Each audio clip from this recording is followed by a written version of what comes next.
Allez, on va conclure cette émission avec trois nouveaux intervenants qui nous ont rejoints sur ce plateau. Tout d'abord, Anne-Gaëlle Planche, bonjour, bienvenue à vous. Bonjour. Vous êtes directrice du syndicat mixte qui gère une zone qui s'étend, alors je parle sous votre contrôle, sur 5000 hectares et qui gère deux sites magnifiques, le Cap d'Erquy et le Cap Fréhel. J'ai également le plaisir d'accueillir un marin qui est aussi un chef d'entreprise, Erwan Geffroy. Bonjour Erwan, vous êtes Bonjour. directeur d'Armor Navigation. Et puis je conclus ce tour de table avec un sociétaire de cette émission, Laurent Kifurus. Vous êtes directeur de Côte d'Armor Développement. On parlera d'un projet avec vous très important, très structurant pour ce territoire en fin d'émission. Anne-Gaëlle, on fait un peu de géographie. On avait fait un peu de pédagogie pour démarrer cette émission. On fait un peu de géographie avec vous. Quand on parle du syndicat mixte, alors c'est 5000 hectares et c'est 4 communes, c'est ça ? Voilà. Alors le syndicat mixte intervient en fait sur un territoire qui est un petit peu plus large que les 4 communes dont je vous parlais, puisqu'on intervient sur la côte de Penthièvre et puis sur les communes de Erquy, Plurien, Plévenon et Fréhel. Mais dans le cadre du projet Grand Site, on est vraiment sur les 4 communes, donc entre Erquy et Fréhel. Entre ces deux caps, les sites classés du Cap Fréhel et du Cap d'Erquy. Alors, on va reparler effectivement de cette démarche Grand Site de France qui va permettre, c'est ce qu'on espère, de labelliser, d'identifier encore un peu plus cette zone géographique. Moi, je voudrais quand même qu'on parle du patrimoine exceptionnel que l'on peut découvrir à quelques pas d'ici. Patrimoine exceptionnel à divers titres. Il y a la faune, il y a la flore, il y a la géographie, il y a les possibilités de balade. C'est un écrin tout à fait exceptionnel comme on en trouve très peu en France. Oui, c'est pour ça qu'on est vraiment sur un grand site, en fait, puisqu'on est sur des paysages qui sont exceptionnels. On a à la fois milieu dunaire, de la lande, on a aussi des marais, des falaises qui sont exceptionnelles. Et puis, on a toute une histoire autour de ce territoire-là qui est liée à la pêche à la coquille, on en parlait tout à l'heure. Et donc voilà, c'est un territoire qui est riche naturellement, qui est riche historiquement au niveau de son patrimoine. On va retrouver tout un petit patrimoine autour notamment des ouvrages Arel de la Noé. Donc c'est vraiment un territoire qui a de multiples richesses et c'est ça qu'on essaye de valoriser au sein du grand site. Donc en le préservant d'abord, via un agent Natura 2000 qui va travailler avec les porteurs de projets publics et privés pour justement mener des actions de gestion de la dune, de la lande, sur ce site-là. Et puis aussi une mission d'animation avec des animateurs nature qui vont toute l'année travailler avec les écoles et puis avec le grand public. Alors ça c'est important, Anne-Gaëlle. Ça veut dire que ce patrimoine, vous l'expliquez, vous le faites partager notamment aux plus jeunes pour que dans quelques générations, ce soit eux aussi qui le préservent. Voilà, tout à fait. Donc, on travaille avec 1000 enfants par an à peu près. Donc, dans les écoles. Donc, les animateurs vont dans les écoles pour leur parler de la nature, mais les enfants viennent aussi sur le site pour voir les oiseaux, pour découvrir la lande, les rivières, tout ce qu'ils peuvent voir en se baladant. Et donc, l'objectif, c'est vraiment qu'ils aient comme ça des clés pour bien comprendre ce qu'ils ont autour d'eux et voir un petit peu comment ça fonctionne. Donc, Bon, on connaît un peu mieux ce site, on le voit d'ailleurs en image. Alors, on va parler de ce label. Je ne sais pas d'ailleurs si c'est un label ou une certification. Grand Site de France, qu'est-ce que c'est ça ? Alors, c'est un label qui est décerné par le ministère de l'écologie. Il y a 40 grands sites en France, dont 14 qui sont déjà labellisés. Grand Site de France. Donc nous, on est dans cette dynamique depuis 2012 d'opération Grand Site, qui est en fait la première étape pour obtenir par la suite le label. Donc ça consiste en fait à la mise en place d'actions qui vont permettre de mieux préserver et mieux valoriser le territoire et qui, une fois ces actions mises en place, permettront d'obtenir le label Grand Site de France. On peut citer quelques noms. Vous parliez de grands sites très connus du grand public. Il y en a quelques-uns en Bretagne. Oui, il y a la Pointe du Raz qui est labellisée depuis plusieurs années. Et puis ailleurs en France, on va retrouver le Puy-de-Dôme, Sainte-Victoire, Puy-Marie également, la Dune du Pilat, etc. Que des grands sites effectivement d'exception, mais c'est le cas également ici. Pour l'obtention de ce label, ça se passe comment ? Vous nous disiez qu'il y avait tout un travail qui se faisait pour répondre à un cahier des charges. C'est comme ça que ça se passe ? Voilà, donc les élus et les acteurs du territoire ont travaillé sur un cahier des charges, donc 22 actions qui s'articulent autour de 3 grands axes, donc la préservation, l'accueil du public et puis l'optimisation des retombées socio-économiques. Voilà, donc 22 actions qui sont très importantes pour pouvoir obtenir ce label. On va avoir des actions donc plus sur le paysage avec la mise en place de plans de gestion sur les 2 sites classés qui sont le site d'Erquy et le site du Cap Fréhel. Et puis également valoriser l'accueil sur le Cap Fréhel, qui aujourd'hui ne répond pas encore à la promesse grand site, puisque quand on va sur le Cap Fréhel, voilà, l'accueil n'est pas encore optimisé. Donc il y a le Conservatoire du littoral qui travaille actuellement sur la destruction d'un ancien restaurant pour en faire un belvédère pour l'observation des oiseaux. Et puis petit à petit, voilà, travailler comme ça sur le site pour mieux accueillir le visiteur. C'est contraignant ou pas l'obtention de ce label? Il faut bousculer certaines habitudes, changer de logiciel, entre guillemets? Oui, c'est contraignant aussi parce qu'il faut travailler tous ensemble. Donc on est sur 4 communes avec une dizaine de maîtres d'ouvrage. Faut se mettre d'accord. Et puis forcément, il y a des choses qui font peut-être moins plaisir que d'autres. Voilà, on travaille aussi sur la publicité, on travaille sur les déplacements doux. Enfin, voilà, il y a beaucoup de choses à mettre en place et il faut que tout le monde soit dans le même objectif. Il faut que tout le monde s'y retrouve. Quel est le calendrier que vous êtes donné? Alors donc en 2012, je vous le disais, c'était le lancement. C'était la première étape. On a validé donc le projet Grand Site en commission des sites en février. Donc le programme d'action de l'opération Grand Site est validé. Maintenant, il faut mettre en place ces actions-là et on se dit qu'à l'horizon 2018, on aimerait bien obtenir le label Grand Site de France. Alors, vous avez cité un certain nombre d'autres sites qui ont déjà obtenu ce label. Est-ce qu'on peut mesurer les retombées, notamment en termes économiques ou en termes nombre de visiteurs qui ont suivi l'obtention de ce label? Alors oui, effectivement, l'objectif, donc déjà, c'est de travailler sur un projet de territoire avec les partenaires. Et puis, donc c'est bien sûr d'avoir plus de touristes, mais de le répartir différemment. On va vraiment travailler pour que le touriste il vienne tout au long de l'année et pas forcément que pendant des pics d'été. Voilà, donc avoir plus de tourisme. Et sur certains sites, on observe des augmentations importantes. Par exemple, sur le Marais de Poitevin, on est à une augmentation de 30% en termes de fréquentation touristique, donc c'est important. Donc c'est très important. Voilà. Et puis sur d'autres grands sites, à Saint-Guilhem-du-Désert, c'est 7 millions de retombées économiques. Donc voilà, c'est des chiffres qui sont importants parce que c'est un label prestigieux et donc qui va forcément attirer plus de monde. Ce que vous êtes en train de nous dire, c'est que ce projet, il est important pour le développement du tourisme ici dans les Côtes-d'Armor. Tout à fait. C'est un grand site pour les Côtes-d'Armor et c'est pour ça que tous les partenaires travaillent ensemble pour arriver à obtenir ce label le plus rapidement possible. Le plus rapidement possible, c'est ce qu'on vous souhaite bien évidemment. Alors on est un peu sur la terre ferme, un peu sur mer. On va prendre définitivement la voie des mers avec vous, Erwan Geffroy, dirigeant d'Armor Navigation, une entreprise qui existe depuis un peu plus d'une vingtaine d'années et qui a d'abord développé son activité plutôt sur l'est du département. C'est comme ça que ça a démarré. C'est ça. Donc l'entreprise a été créée en 94. C'est le fruit de l'association de nos parents, parce que je suis aujourd'hui associé à une autre famille, la famille Le Sceau. Et donc nos parents se sont associés en 94. Eh bien, vous voyez, certaines personnes valorisent le territoire et puis nous, on a mis les outils pour essayer de les faire partager au plus grand nombre, au plus grand public. Et donc, c'est ce que nos parents ont commencé à faire en 94, donc sur l'archipel des Sept-Îles, avec des départs de Perros-Guirec et Trégastel. Aujourd'hui, on transporte un peu plus de 100 000 personnes sur ce site. Alors le principe, il y a un de vos bateaux là qui est juste derrière nous. On embarque et on découvre. Je parlais de diversité, de richesse tout à l'heure sur ce territoire. Et ben avec vous, on fait ça en naviguant. Hein. C'est comme ça que ça se passe. C'est ça. Alors nous sommes là depuis bien moins longtemps, vous vous en doutez. Donc je crois qu'on démarre notre 5e saison à Erquy. La motivation, c'est la même. On était à l'écoute de tout ce qui pouvait se développer en termes touristiques et en termes d'attractivité du territoire. Donc en fait, je crois que tu as dit 2012, hein, début du travail. Donc on est arrivé en 2012. Et Cap d'Erquy, Cap Fréhel, eh bien, c'était un site naturel important, connu, avec la commune d'Erquy qui a une grosse capacité en termes d'hébergement. Donc, je crois qu'il y a une douzaine de campings. Donc, hôtellerie de plein air, c'est une part importante des visiteurs du secteur.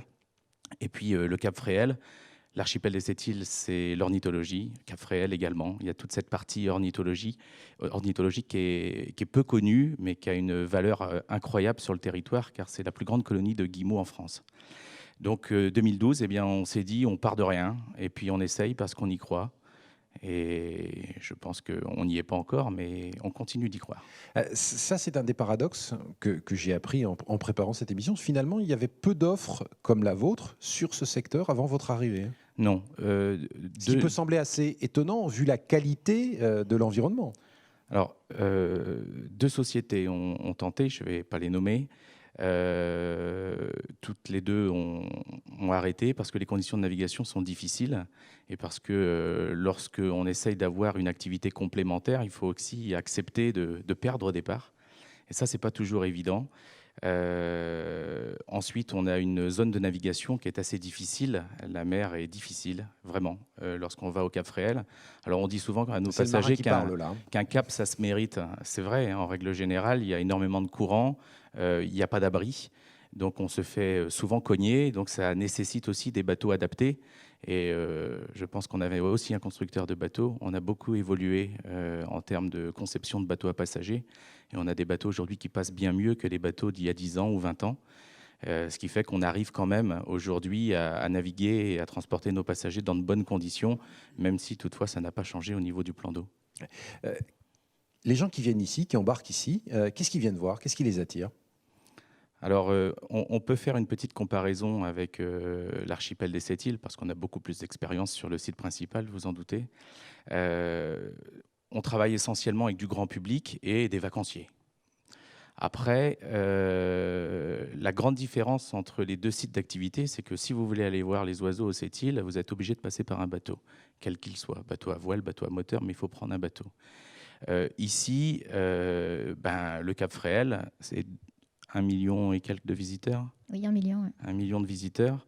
J'aimerais bien les prendre tous sur mes bateaux, mais ça, c'est pas possible. Et donc, il y a une forte majorité des gens qui vont visiter ce site à pied ou en vélo. Et donc, il y a le regard n'est pas le même quand on est sur l'eau. Tout à fait, mais c'est beaucoup plus difficile à défendre et à vendre. Et on va aussi avoir un impact important en ce qui concerne la météo. C'est-à-dire que lorsque la météo est favorable, on va peut-être avoir un peu plus envie de prendre le bateau. Mais les météos favorables dans notre région, vous savez qu'on les compte sur les doigts de la main parfois, et surtout sur le plan d'eau. Et donc, on est beaucoup plus sujet à des départs annulés, tout simplement parce qu'on a peu de passagers et parce qu'il ne fait pas très beau. Et le paradoxe, c'est que quand il fait beau, on a une forte demande et qui est difficile à canaliser. Vous allez quand même pouvoir, Erwan, vous appuyer sur ce que vous avez fait du côté des Sept-Îles. Vous avez réussi à structurer votre offre. C'est-à-dire qu'il y a encore un peu de travail ici sur Erquy? Oui, bien sûr, il y a du travail. On a besoin d'outils. Ça passe par des établissements, ça passe par des bateaux encore plus adaptés peut-être. Et puis le temps, il faut laisser le temps au temps. Je suis un homme de terrain, hein, donc on peut avoir des beaux projets, des beaux discours. Je les prends parce que c'est important et c'est ça qui va structurer mon offre. Mais derrière, il faut le temps. Ça se saurait si au bout de 5 ans, à Erquy, Monsieur Geffroy est arrivé et puis il transporte 50 000 personnes, je vous assure, ça se saurait. Et ce n'est pas le cas. Mais j'espère que ça va venir, c'est ce qu'on vous souhaite, bien évidemment. Alors, vous avez commencé à travailler sur ce projet, d'autant plus qu'il y a un certain nombre de particularités ici. Alors, on a parlé de Fort-la-Latte, ça pourrait être une première piste que vous exploitez. Et puis, il y a les falaises, par exemple. C'est quelque chose d'assez unique et qui peut attirer la curiosité, et qui attire d'ailleurs la curiosité des visiteurs. Je crois que c'est le Cap Fréhel. Alors, ça, c'est le marin qui vous parle. Le Cap d'Erquy, c'est magnifique. Lorsque vous vous promenez à pied, je pense que le Cap d'Erquy, c'est vraiment très, très beau. Il est super bien aménagé. Il n'a pas ce côté dimensionnel lorsqu'on est en bateau, parce que déjà il est moins navigable. On peut pas s'approcher auprès des falaises, et puis c'est pas aussi haut que le Cap Fréhel. Le Cap Fréhel, lorsqu'on y arrive, c'est le soulagement de notre clientèle. Ah, ça y est, on va avoir du dimensionnel, on va retenir quelque chose. Sortez les appareils photo, parce que 70 mètres de haut, on est à 10 mètres des rochers. Il y a vraiment ce côté dimensionnel que les gens attendent dans ce type de produit. Après, c'est la réserve ornitho, parce que là, on surfe sur notre savoir-faire de l'archipel des Sept-Îles, et on attache beaucoup d'importance. On fait un stop de 10 minutes environ, lorsque le plan d'eau nous le permet, et on est plus sur de la pédagogie, là encore, au niveau de la faune et au niveau de l'ornitho. Vous avez très clairement besoin de faire connaître votre activité. Oui.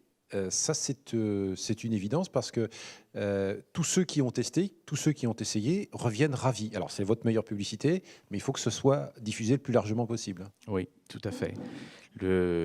C'est toute cette problématique du temps. Il faut du temps, il faut le retour. On peut faire toutes les publicités qu'on veut, mais je crois que petit à petit, le bouche à oreille, le retour client, c'est essentiel. C'est celui qui est le plus solide et c'est celui qu'on cultive en tout cas. Bon, on va là encore vous souhaiter plein de belles choses, hein. Je ne suis pas tout à fait d'accord avec vous sur la météo. Il fait souvent très beau en Bretagne. Mais on a juste un point de vue un peu différent parce que la plupart de nos clients, comme vous sans doute, on regarde aussi la météo du ciel et quelquefois on peut avoir une météo qui va donner envie aux clients d'aller sur l'eau, mais je peux vous dire qu'on se fait quand même castagner, hein. Bon, ça c'est le marin qui parle. Merci en tout cas pour votre témoignage. Merci. On va conclure avec vous, Laurent, je rappelle que vous êtes directeur de Côte d'Armor Développement.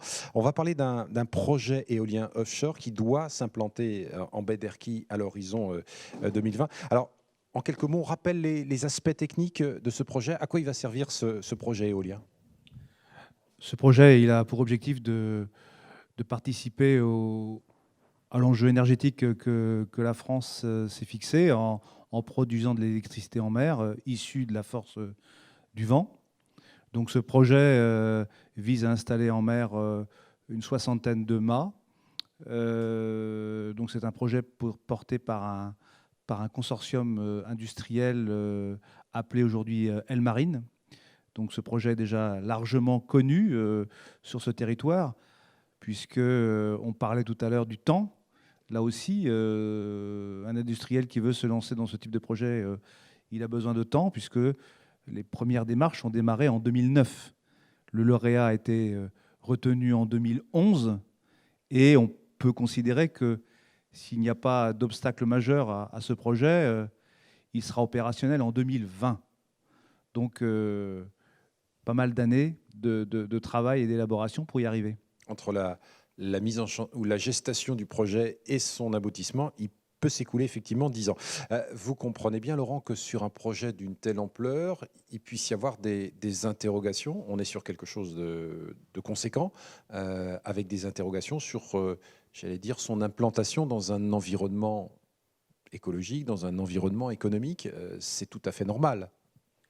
Oui, c'est logique qu'il y ait des questions. D'ailleurs, il y a tout un processus obligatoire qui est imposé au consortium pour expliquer. Donc, il y a eu ce qu'on appelle le débat public, qui a permis, avec quand même beaucoup de moyens mis à disposition par le consortium pour débattre avec la population, avec les acteurs publics.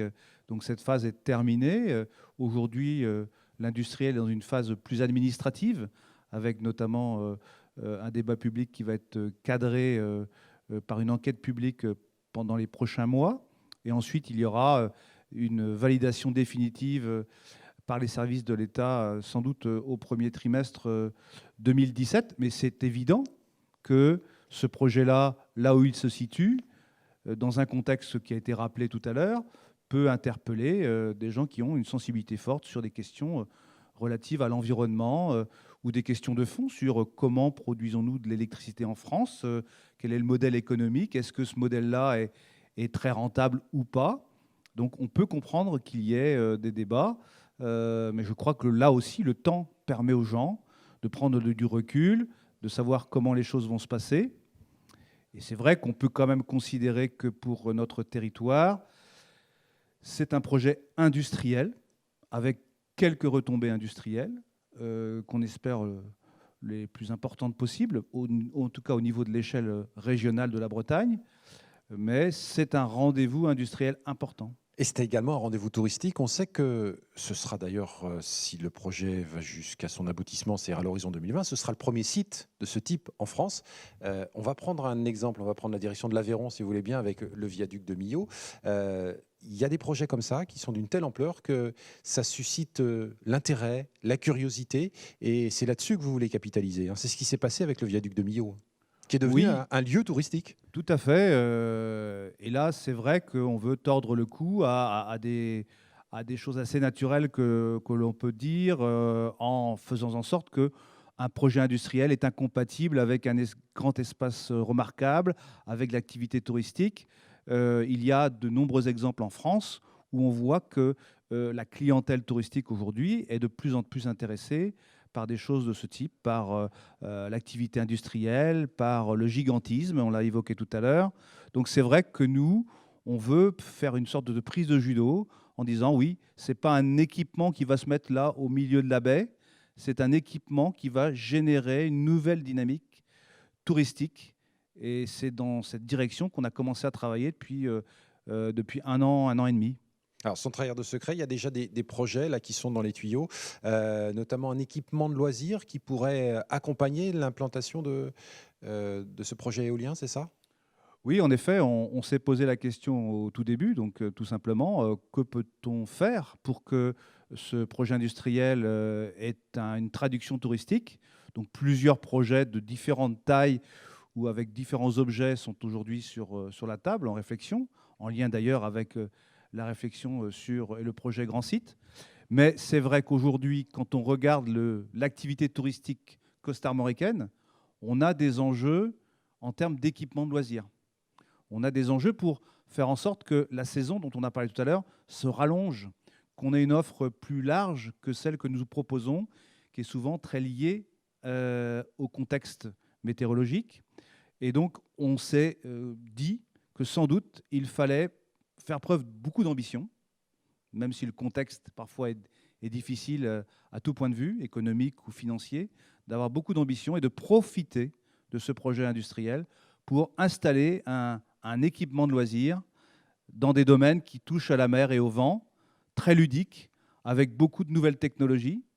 C'est un pari qui n'est pas encore gagné, mais ça a été dit tout à l'heure, on est parti pour le faire et on espère réussir juste avant que le chantier démarre, puisque c'est aussi un objectif, c'est de faire en sorte qu'au moment où la curiosité va être à son maximum, au moment où le chantier va générer beaucoup d'intérêt, de visites de la part de clients, clientèle touristique, qui n'a pas forcément eu l'occasion de venir ici, eh ben, les capter tout de suite et leur donner envie de faire plein d'autres choses. Donc cet équipement a cette vocation-là. Derrière tout ça, Laurent, et on va conclure votre intervention et cette émission avec ça, l'objectif, c'est bien de renforcer la notoriété, l'attractivité du territoire d'Erquy, de sa région et des Côtes d'Armor de façon générale. C'est un nouvel élément qui s'ajoute au puzzle. Oui, c'est clairement le tourisme dans le département et en Bretagne est un relais de croissance, y compris pour consolider l'emploi qui existe et en créer de nouveaux. Et ces projets-là ont cette vocation-là parce que il n'y a pas forcément énormément de secteurs d'activité qui sont en capacité de renouveler leur capacité à créer de l'emploi. Donc ce projet et ces projets y contribuent. Et c'est vrai que nous sommes convaincus que nous pouvons progresser en nuitée grâce à ce type de projet dans les 5 à 10 ans qui viennent. Bon, on suivra ça bien évidemment avec beaucoup d'intérêt. Puis il y a d'autres échéances là, qui arrivent également, là encore, d'ici 2020. Merci en tout cas à tous les trois pour ces éléments d'information. Merci aux différents participants qui se sont succédés à mes côtés, à l'équipe technique qui s'est mobilisée pour la réalisation de cette émission. Puis merci enfin à vous, les téléspectateurs d'Armor TV, pour votre attention. À très bientôt.